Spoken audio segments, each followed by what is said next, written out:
talk a little bit about using a walking foot with your sewing machine. Most of the companies make walking feet to fit their particular models. Make sure that when you purchase a walking foot, it's the one that goes with your machine. There are going to be varieties in the marketplace. Make sure you get the right one. The beauty of the foot is it's going to help us quilt. It's going to help us sew through the 3 layers and not get any puckers. If you're not a quilter, you'll find that a walking foot comes in handy for sewing thick things like fleece blankets, like a thicker jacket material. If you like to do hand quilting, that doesn't mean you don't need a walking foot. It means you just use the walking foot on the binding, which is going to be necessary to finish off your quilt because you're going through the 3 layers of the quilt as well as the binding edge as well. This is a walking foot. Another name for a walking foot is an even feed foot. Some companies call it dual feed foot. Nowadays, quilters have more requirements. A lot of the companies are giving them interchangeable soles. So this, for instance, is your basic sole that goes on the bottom of the walking foot. That means it has the most metal that touches the quilt while you're stitching. Right on the foot now I have what's called an open toe sole, so you have a little more room here. That means if you want to do a decorative stitch or you're trying to follow a line, it's much easier to see. And this is my personal favorite. This one is called the Stitch in the Ditch sole. It has a seam guide or a blade that goes right down the middle. So if you were trying to stay right on a seam line, you would have the ability for the blade to ride down on the line, and then you could put your needle in either position, left, right, center, to follow the blade along on your route. I'm going to show you how the walking foot goes on the machine and what's so special about it. First of all, it's particularly heavy, much heavier than your basic presser foot.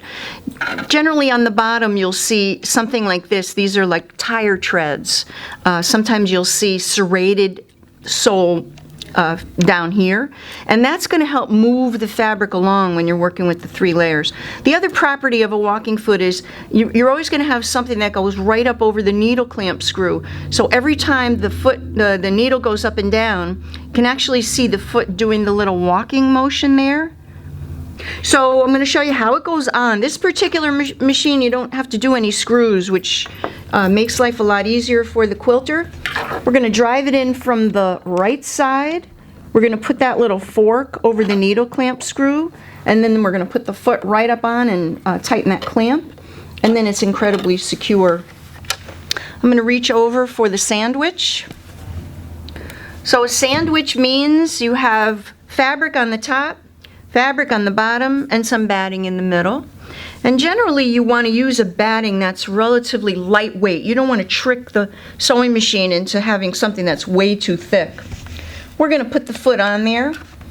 And the first thing I like to do when I do machine quilting is draw the bobbin thread up.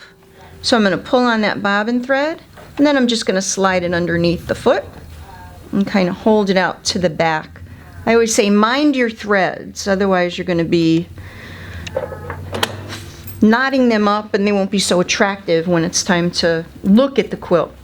We're going to increase our stitch length to about 3. That's strictly up to you. And that's it. I'm going to give it a go, and I'm going to kind of follow these little curves around.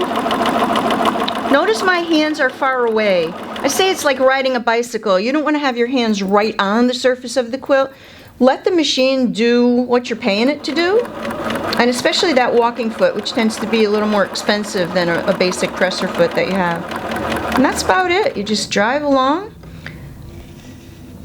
When you're done, you slide it out. It should be nice and smooth, not any puckery, and then on the back side it should look just as nice. For more information on any of the products featured in this video, call or visit one of our 3 store locations.